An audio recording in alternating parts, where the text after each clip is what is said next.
Camp fully deserves his status as a Premier League icon.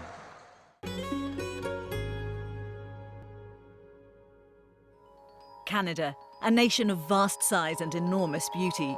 There's a lot of ice, and there's a love of ice. It's perhaps not a country we associate with the smooth turf of the football pitch, but soccer is loved here. Toronto is home to national broadcaster the Sports Network, or TSN, and they've seen a lot of changes in the way the Premier League is viewed, as the locals literally wake up to it.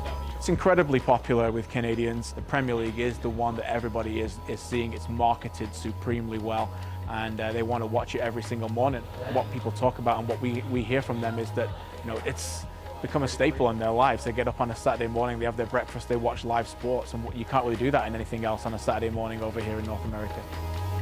Despite football's popularity, live broadcasts of Premier League matches have only been available in Canada for 17 years. Before that, fans of the sport had to make do with highlights of games that were already a week old. Back when I first started in the business back in '98, it was unusual. It was the first year of live coverage here in Canada, and it was very different. It was welcomed with open arms, but it was strange. We'd just come out of a period of a decade where people, all they had to watch in terms of Premier League coverage was week-old matches, and even that was really well received. But when live coverage came around in '98, it was something very special, and I felt special being a part of it. To start with, just one live game a week was covered. Now, almost an entire weekend's fixtures are broadcast across 2 stations. Outside, on the parks and playgrounds, football appears to be the #1 participation sport in the country. But when it comes to a TV audience, soccer may always play second fiddle. Hockey is the #1 sport here. This is what everyone knows. This is what they play. But I think what's happening now with soccer is it is on the rise. We're going to take you to second half action when we return on TSN.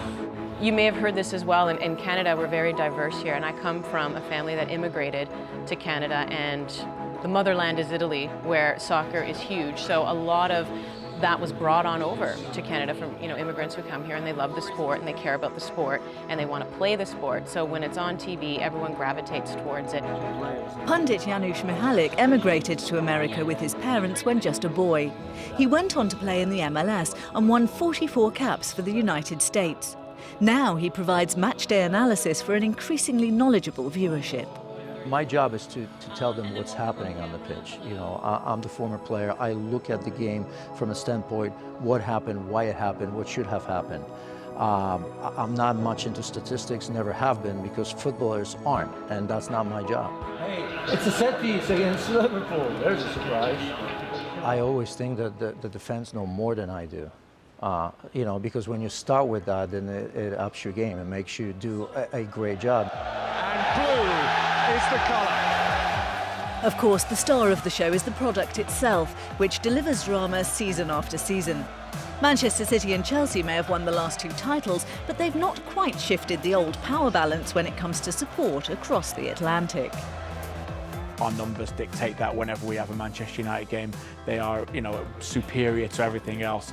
Manchester City have been very successful in the Premier League, but I still think they're growing in terms of an international brand. They've got fan bases out there, but they're not even, I believe, as much superior than the likes of, Aston Villa or Tottenham, the bigger clubs, Everton. Manchester City are almost on that level when it comes to viewership. Then we had Morales miss the penalty, then we had Barkley miss the penalty.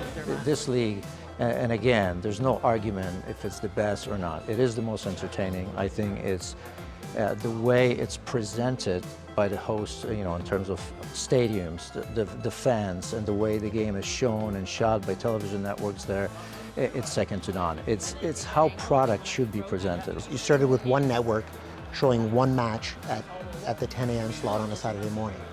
And I mean, that's gone to every match basically being available on the 2 main networks.